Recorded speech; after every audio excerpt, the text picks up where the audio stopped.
one knows when the springs and cliff here first began to regard it as holy.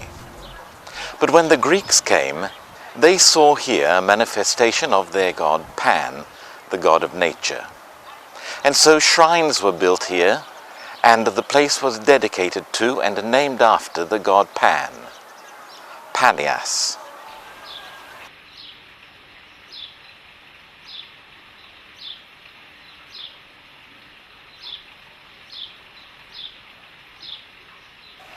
When Herod died in 4 BC, the Romans were unwilling to give anyone else as much power as he had.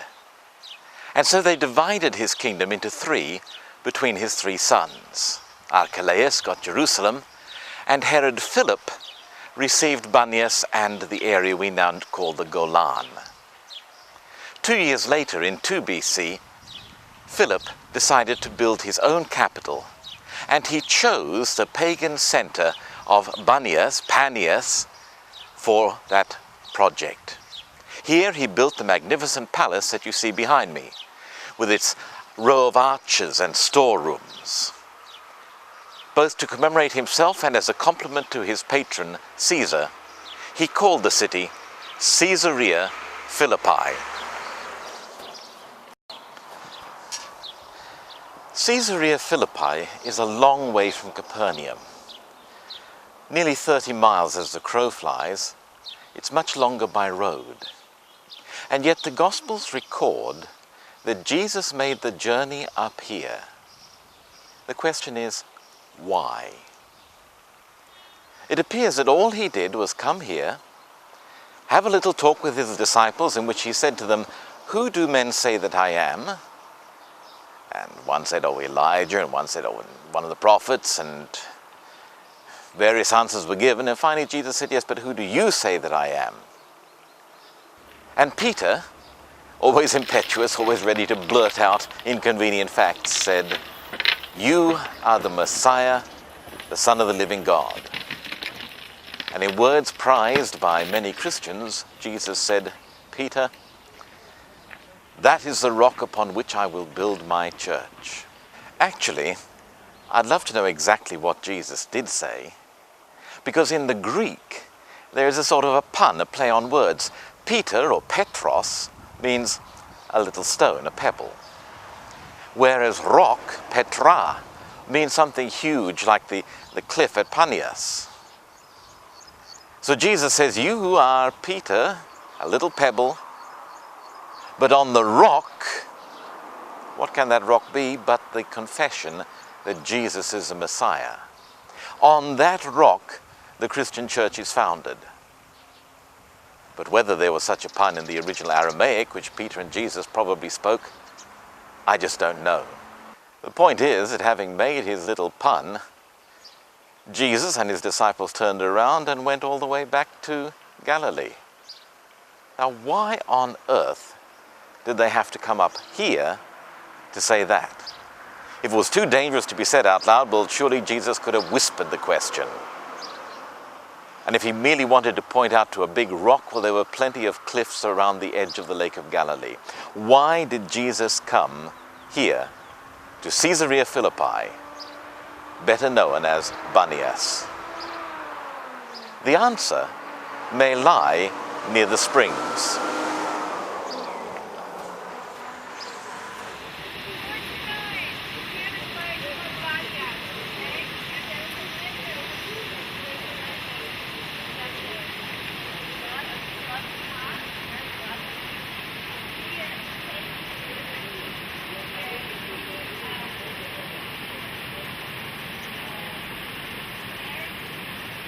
Here, beneath a towering cliff face, the River Jordan has its source.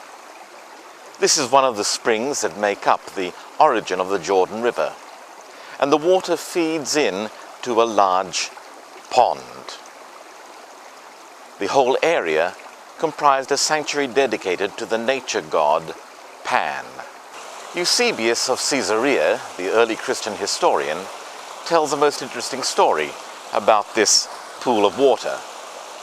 According to Eusebius, there was an annual festival in honor of the god Pan, at which a victim was sacrificed. An animal was killed and its carcass thrown into the pool.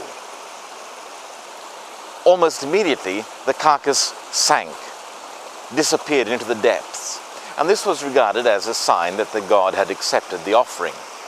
I don't know whether this was the actual pool where the incident happened.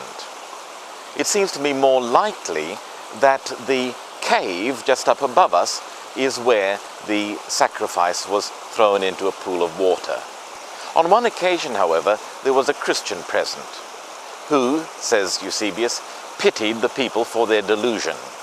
And so he prayed to God that the sacrifice might reappear, and it did so, to the consternation of the worshippers who believed that the god had now rejected their offering.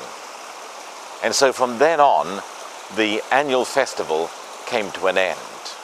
This cave, it seems to me, is the more likely location for the miracle Eusebius describes. Not only would the darkness within make it more difficult to see exactly what was happening, but the various cracks and fissures down which a sacrifice could plausibly disappear. It was believed that if blood from the sacrifice appeared in the water of the spring, in other words, if there was a red discoloration, then that also signaled that the god had rejected the sacrifice. Scattered around the cave are a number of remains, some from the temple of Augustus built by Herod the Great, others from various niches and shrines dedicated to the god.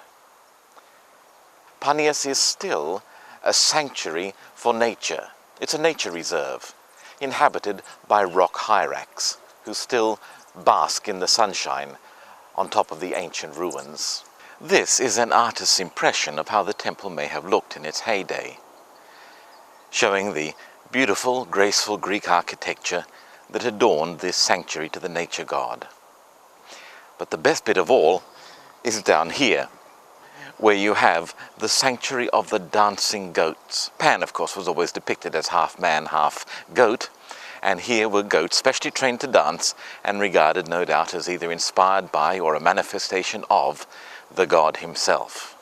Both the place of burial of the dancing goats, where their bodies were inserted into niches constructed for the purpose, and the semicircular exhibition courtyard where the goats danced to the sound of music, inspired, as this coin shows, by Pan himself, were constructed long after the events with which we are concerned. But almost in a by-the-way manner, Eusebius goes on to tell another story. He says that in this town there was a house, outside of which was a statue, showing a man dressed in a short cloak, and in front of him a woman kneeling in the attitude, says Eusebius, of a suppliant. Now, I'm not sure what exactly that means. I presume it means that the woman had her hands extended in some way. There was a vine twining up around the statue, though Eusebius doesn't make it clear whether it was a bronze vine, part of the statue, or one that had grown up later on. According to Eusebius, he had himself seen this statue and reported that the man bore a striking resemblance to Jesus Christ, because the statue had been erected as an expression of gratitude by the woman whom Jesus healed of her effusion of blood. Whether that expression means that the woman was subject to unusually heavy periods, or more likely that she had what in medical terms I believe is called an erosion, so that she was constantly losing blood. Not much, just a continual loss of blood, a small hemorrhage. She'd had it for 12 years. And in that time she had spent all her living, the gospel writers tell us, on doctors and various other forms of seeking a cure. And the mind boggles at what she had had to endure. The foremost doctors of the ancient world were the Egyptians. And Egyptian papyri, which have come down to us, dealing with gynecological matters, speak of all sorts of horrendous things, like pessaries of crocodile dung, inserted where they were supposed to do the most good. It doesn't bear thinking about. And this woman had gone to doctor after doctor, quack after quack, shrine after shrine, sanctuary after sanctuary, seeking help. And of course, none of them came cheap. She probably was a woman of substance. She must have been, in order to be able to afford a statue. But her substance may have consisted of land, of property, rent income. And so in any one year, she could spend all her living and be reduced to abject poverty. But the following year, when the rents came due again, she would be back in money once more, and able to once more undertake the hopeless round of quack doctors and fraudulent cures. There's one other thing that Eusebius' bit of information tells us, and that is that this woman was a Gentile. Because a Jew would never have dreamt of erecting a statue, a graven image, in honor of a rabbi, in honor of the person who had cured her. This large niche over here is where the statue of the god Pan stood, and in front there would have been a temple. Later on, 100 years after the time of which we are speaking, two further niches were added, one to the goddess Echo and another to the father of Pan, Hermes. As well as being a place of the worship of nature, Banias was also a place where healing took place. And just down there a little way, there was a shrine to Asclepios, the god of healing. So it's highly likely that the woman about whom our story tells came here frequently to make offerings of ever-increasing cost and complexity to the gods of nature and of healing, in the hope that she could find the cure for which she sought. There was a darker side to pagan worship, however, as this long, narrow temple, with its courtyard paved in red and white stone, illustrates. Behind in the niche stood, as the inscription above it tells us, a statue of the goddess Nemesis, fate, or vengeance. And although she was particularly linked with Roman justice, those who were afflicted must often have wondered what they had done to anger the goddess and bring her vengeance down upon them. So, linked to the physical illness, there was also a mental despair, hopelessness, and no doubt much of this woman's money went on efforts to placate the implacable goddess of vengeance. Somehow, the woman heard of Jesus, and the desire was born within her to try this new Jewish rabbi, this healer, about whom such wonderful tales were told. But she hesitated to approach him. There were three things against her. In the first place, she was a Gentile, as we've already mentioned. And no good Jew would have anything to do with a Gentile, let alone benefit one in some way, heal one. Secondly, she was a woman, and Jews didn't think very highly of women. In fact, every day, a good Pharisee would pray, "Lord, I thank thee that I was not born a woman." And thirdly, and perhaps most seriously, her medical condition meant that she was unclean. The effusion of blood made her permanently unclean. And for these three reasons, she dared not approach Jesus. Even when she heard that he was in the vicinity, she hesitated, and the precious moment passed. Anyway, there was another doctor due in next week, and wonderful things were told about him. She'd wait a little longer and see if maybe she could avoid seeing Jesus. But there may well have been another reason why she hesitated to approach Jesus. Jesus was surrounded by his disciples like any good rabbi. He wasn't a doctor who had confidential waiting rooms and appointments. If she went to see Jesus and asked him for healing, the very first question he asked would be, "What's wrong with you?" And in front of all those men, she would have to explain the intimate details of her problem. And not unnaturally, she shrank from doing so. I may know quite a bit about archaeology and history, but when it comes to medical matters, I know my limits. That's why I've come to talk to Peter Smith, who for many years has worked in the field of haematology. Peter, what is haematology?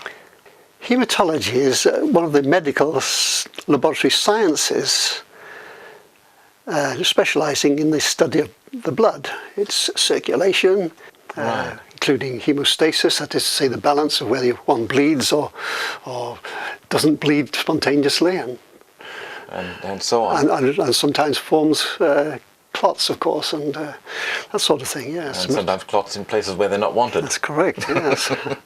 Now, this woman that we've been talking about, she was suffering from what the Bible calls a flow of blood, which I presume means a sort of constant loss of blood, a constant hemorrhaging, perhaps from fibroids or an erosion or some other cause.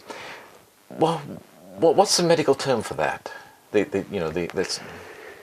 Well, it would result in anemia. Chronic blood loss would result in deficiencies of the constituent parts to make up the hemoglobin, the oxygen carrying capacity of the blood, particularly the iron compound hematin, resulting in what we generally call, and is most common cause of anemia, is iron deficiency. As a result of anemia, what effects would that produce on the body? The most characteristic difficulty, a debilitating aspect of an iron deficiency anemia would be fatigue. The erythrocytes, as the red blood corpuscles are properly called, become smaller and paler and less efficient in carrying and releasing oxygen. This hematin, which composes the hemoglobin, has this wonderful capacity of absorbing and releasing oxygen very rapidly. Of course, the blood is not able to do that because it's able to carry so little oxygen and therefore so little ability to release oxygen. So it causes all these other symptoms which are so debilitating and so distressing to the patient. And so what would the consequences be in daily life? Oh, well, fatigue particularly, pallor, listlessness, palpitations, because the heart isn't getting the oxygen it needs. Least energetic tasks would become quite a burden. For instance, walking would be very difficult. And if it goes on for a long time, of course, you get the typical sort of spoon-shaped nails because of the... Fingernails? Yes, indeed, yes. All sorts of things result from a constant chronic anemia. Right. So with this constant tiredness, the woman must have felt really desperate to be impelled to go all that long way in search of Jesus. But there came the time when she knew she had no other choice. Come what may, she had to see Jesus. And so she set out on a walk of 40 miles. If you look at a map, there appear to be 3 possible routes that the woman could have followed from Banias down to Capernaum. The first is on the east, running through what we now know as the Golan Heights. But that's an unlikely route. The way is rough and arduous, going in and out of gullies all the way.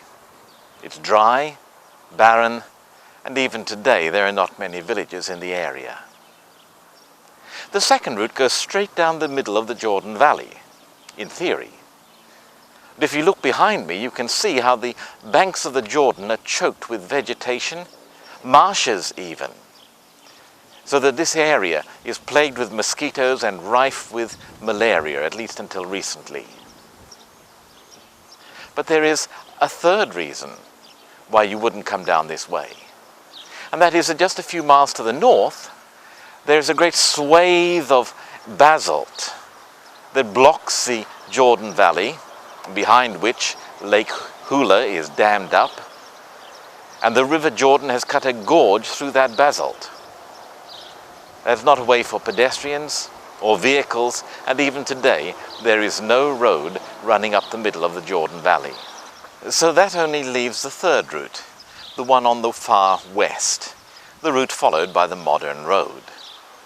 And we can imagine our woman walking painfully along this road, too poor to be able to afford a donkey or a litter or a horse or a chariot, struggling painfully along, step after step, leaning heavily on a stick, stopping every few hundred yards for a rest, utterly exhausted at the end of an hour or two's travel. But keeping on, determined to reach Jesus. And then at last she comes out over the brow of the hill, and there below her she sees the sparkling waters of the Lake of Galilee. Her heart leaps within her, but she still has nearly 1,000 feet of descent to go, down to 600 feet below sea level. So she struggles down through the dusty road and the rocky terrain, zigzagging down the hillside. It grows increasingly hot. The way is ever more arduous. But at last, triumphant, she reaches the little village of Capernaum on the shore of the lake.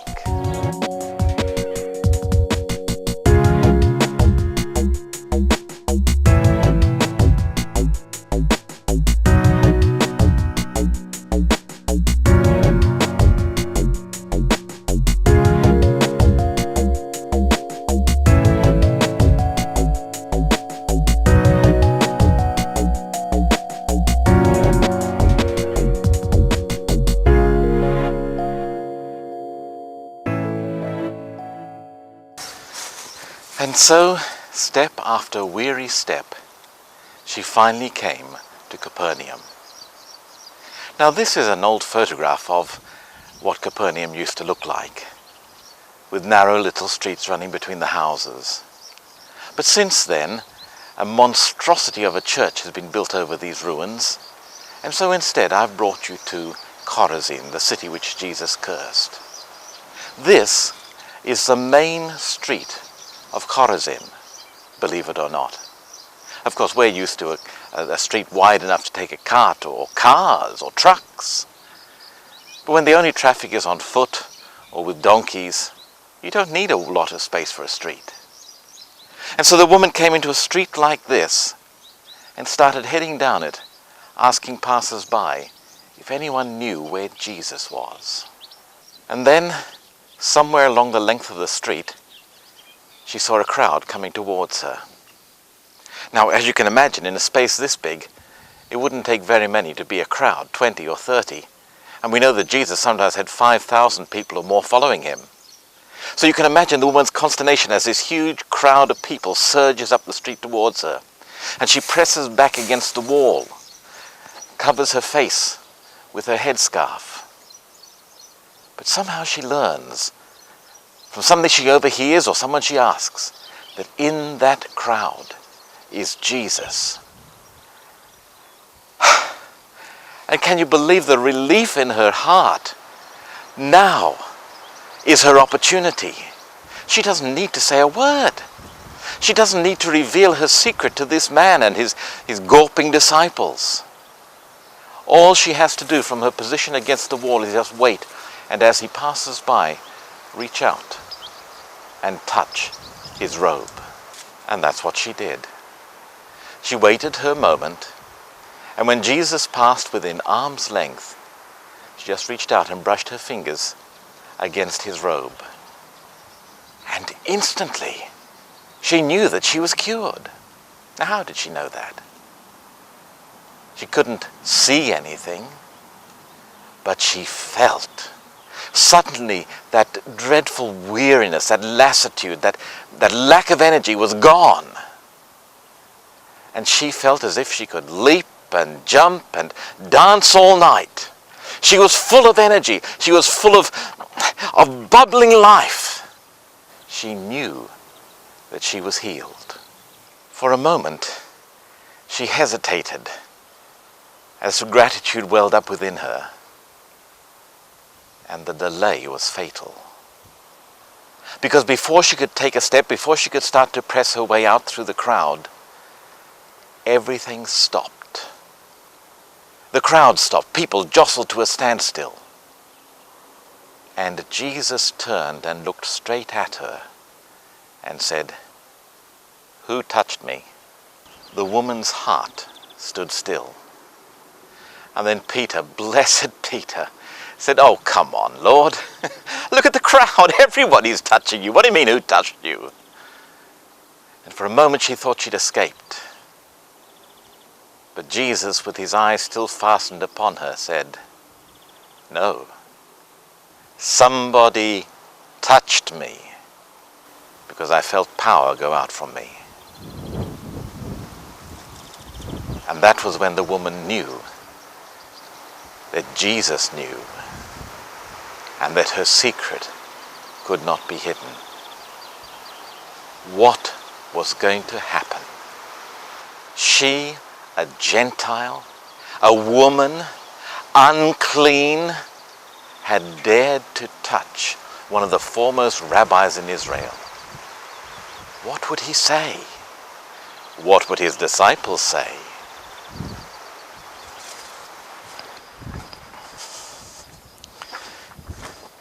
You see, those ancient Pharisees were pretty tough stuff. Jesus referred to them as the men who sit in Moses' seat. And here in the synagogue of Chorazin is one of the very few Moses seats that has ever been found. It was a seat of authority. Only distinguished people got to sit in Moses' seat. The Talmud tells the story of one of these rabbis who was sitting, perhaps in Moses' seat, acting as a judge one day. And when the case was over and he'd given his decision, the man who lost made some derogatory comment as he went out. Instantly, the rabbi leapt from his seat, rushed over to the man, grabbed him by the neck, and tore out his windpipe. And the worst part of the story is that nobody seemed to think that the rabbi had acted in any way improperly. Oh, his colleagues did advise him that the legal authorities were likely to take a dim view of the matter. They did urge him to absent himself for a while, to go over to Jerusalem for a couple of years until the heat had died down. But even when he got to Jerusalem, no one seemed to think that he was in any way acting improperly. So when the woman saw Jesus looking at her and knew that he knew, she thought her last moments had come. She expected him to tear her windpipe out, or at the very least that his outraged followers would fall upon her and thrash her to within an inch of her life, and then throw her out of town as an unclean woman and a Gentile who had dared to sully their master. She fell to her knees and closed her eyes, expecting the rain of kicks and blows that would follow. And nothing happened. And after a while, she opened them again and saw Jesus looking at her with an expression on his face that caused her to dare to hope. And so, haltingly, stammering, she told him the story of what had been wrong, of what she'd done, and of how she had been cured. And Jesus wasn't outraged, he wasn't angered, he wasn't annoyed. He simply looked at her with love. "Daughter, your faith has saved you," Jesus said. "Go in peace. Shalom." And the woman leapt to her feet, pushed her way through that crowd, and ran out of town and all the way back home, rejoicing in her newfound strength and health and energy.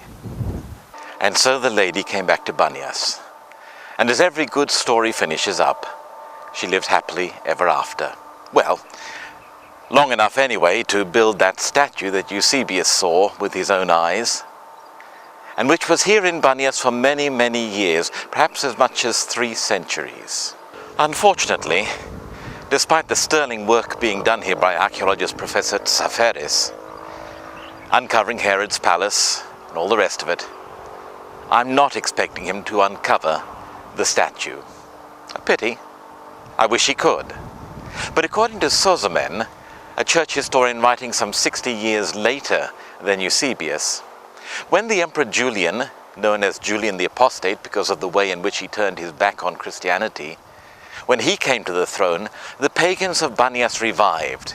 They rioted through the streets and destroyed the statue, breaking the bronze into thousands of pieces. After the rioting died down and Julian died and a Christian emperor came to the throne, the fragments were carefully gathered together and stored in a church. It may even be in this one, whose font for the baptism by immersion of infants is the only recognizable feature that survives. We just don't know. But I tell you what, every time I come here, I keep my eyes open for a fragment of greenish metal. You never know. It might just be part of the statue erected by the woman whom Jesus healed.